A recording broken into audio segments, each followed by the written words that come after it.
If you are curious to find out the winning palette for my companion palette for Pan That Palette for 2021, then stick around.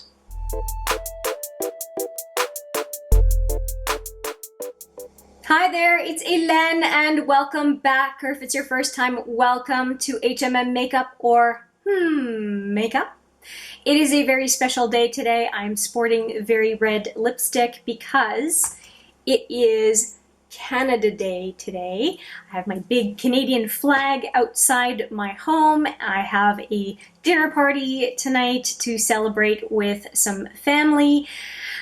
Very, very exciting. I always get really excited about Canada Day. I put up some white and red flower planters on the front of the house, cleaned up the yard very nicely, and plant pots and whatever, and also got ourselves a garden wicker set to enjoy the afternoon. Our mosquito situation is pretty darn good right now, and so we can have a nice celebration in the yard right by our pond, and it's just going to be, I think, lovely.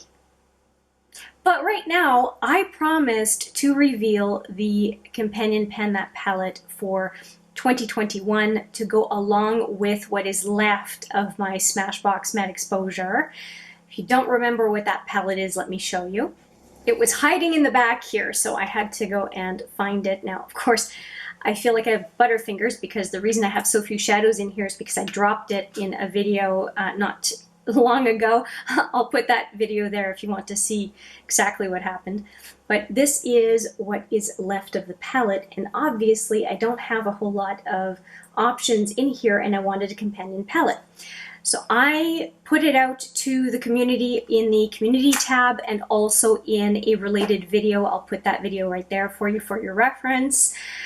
And so I wanted a companion palette, and there were a total of 368 palettes that were contenders, and I asked folks to choose either to select one palette or to give me their top 3. And the way I tallied it is, if anybody gave me their top 3, the top one got 3 points, the middle one got 2 points, and the lowest one got 1. If somebody only gave me one palette, all 6 points went to that one palette. So I felt like that was about the most fair way of doing things, to give everybody the same number of points total for voting. Oh, and since we are talking about palettes, I thought you might want to know what is on my eyes. You can still see what is usually on my face in the description box in most, if not all videos, nearly all videos. But I did want to let you know that I am using the Viseart Dark Edits today on my eyes, and you wouldn't think of it from this palette, but that is actually what I'm wearing.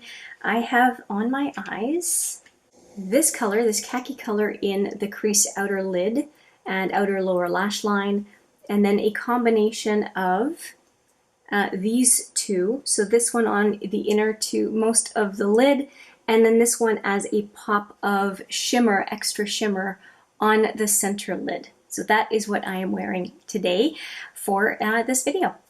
And here is the way it worked out. At the lowest numbers, which is 2 palettes came in at 6 points, and one of them was the Ciaté Glitter Storm, which is this palette right here, and it's very pretty. Let's see if we can get it to do its thing. It's very glittery. It's very nice, and I do like the inside. Fallen Sky mentioned it seemed to be a little bit deep. I do really like this this palette though, and it's one that I don't have a problem with having as an idea choice for when I'm traveling or doing makeup on the go. The glitter is quite pretty. And then the other one was this MAC Holiday palette. And it's one that I'm not fond of really, although it does come with a brush, which is pretty nice. I'm not really drawn to the shadows. The shadows are not fantastic, so I wouldn't mind panning it. But again, this one is quite low on the totem pole. And the Ciaté Glitter Storm, it is possible that it ended up with up to 12 points. There was a question I sent out to someone to clarify and didn't hear back in time for this video, but it's so low on the totem pole it doesn't really matter at this point. I just wanted to be, fully transparent with what's happened with the scoring. Okay, next one up is Toasted, and this is the one. So there were two Tartelette palettes in the running. This is the lowest scoring one of them, and I can see why a number of folks were thinking this was going to be quite good, because a lot of the shadows in the Smashbox Matte Exposure that remain are quite cool, and this is quite warm. So I could see how this one was, that some folks voted for it. So again, Toasted 12 points, and then the next one up is at 16 points, the Chocolate Bar palette. And this is one that I've been interested in panning for some time, so it kind of is in the middle of the pack here. I love this Gilded Ganache. It's my favorite color of the whole thing. It's quite a fine palette, and a lot of people have panned it over the years, so I'm not concerned about the idea of panning this palette, but it did not win this challenge. Moving up from 16, we are going to 20 points, and that is the Too Faced Peachy palette, just Peachy. And it is a palette full of mattes, and this is definitely one that I'm quite interested in panning. I do like the color story of it, and I do really like the packaging, so to me it would not be much of an effort to dive into this palette every day. And so what I'm seeing is a bit of a crescendo of palettes that I like more and more and more as we go through the ranking. And this is no exception. We are moving from 20 points to 30 points. And this was for the Ciaté Morello II. And out of the whole set of palettes to pan, this is really my favorite, absolutely. I am just so drawn to the colors in this palette. They are just beautiful. If there are a couple of shadows that I think would be tough to completely pan, I would argue that it would be probably, out of all of them, probably Soul. This one, I'm not that fussy about greens, and I think that this one would be tough, but for the majority of the palette, I don't think that I would have trouble panning it, to be quite frank. I really love the shadows in this palette. It's fabulous, and I will have it as long as I can make the shadows work. I really, really like it. Or if it's a panning candidate at some point. But again, 30 points for this one. It ranked pretty high.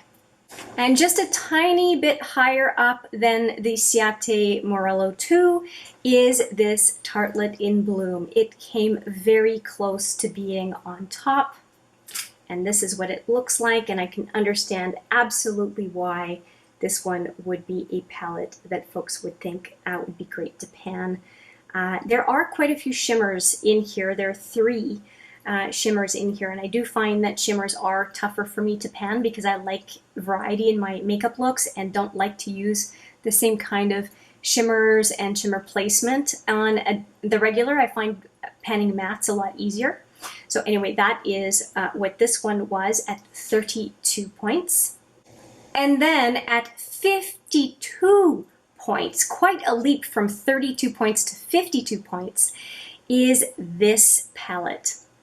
The Metal Matte palette from KVD Vegan Beauty. At that time, of course, it wasn't that iteration of the company, and it looks like this. And some folks, it appears, voted for this one just to get it out of my collection.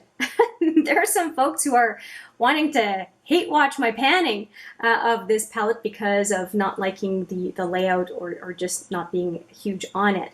The reason I'm really excited actually that this one came out on top very unexpectedly for me is the fact that the only reason I bought this palette it was on clearance was because of Thunderstruck. And I do like the fact, I do like KVD mattes, so that's all fine, and I knew I would finish those. But this Thunderstruck shadow is the only reason I really picked up the palette, if I'm very, very true to you and to myself. I am definitely going to focus on the mattes, and I'm probably going to end up depotting these, but definitely a good array of mattes to support my continued use of the Smashbox Matte Exposure, which is the whole point of having selected a pan matte palette. So let's see if I can put them side by side without dropping anything. I just jinxed myself. Let's just see what I can do here. So here is what we are dealing with as far as total color story, and I think that it works pretty darned well. I'm really, really happy. There does not seem to be any or virtually no overlap. So great job, everyone. I'm so happy. Thank you so much to everyone who voted. I appreciate your engagement. I appreciate your opinions, obviously. I think that the outcome is super. I'm excited about this palette as a choice, and I can't wait to start updating you on my progress in getting this guy used up and moved out of my collection. If you have any questions or concerns about my penning progress and my intended plan, by all means leave me a comment and I will be happy to answer your questions and comments. Again, thank you so much for participating. I appreciate it so much, and I can't wait to get to work. With that, thank you. I appreciate you watching, as always, and I look forward to seeing you in the next video. But for now, take care.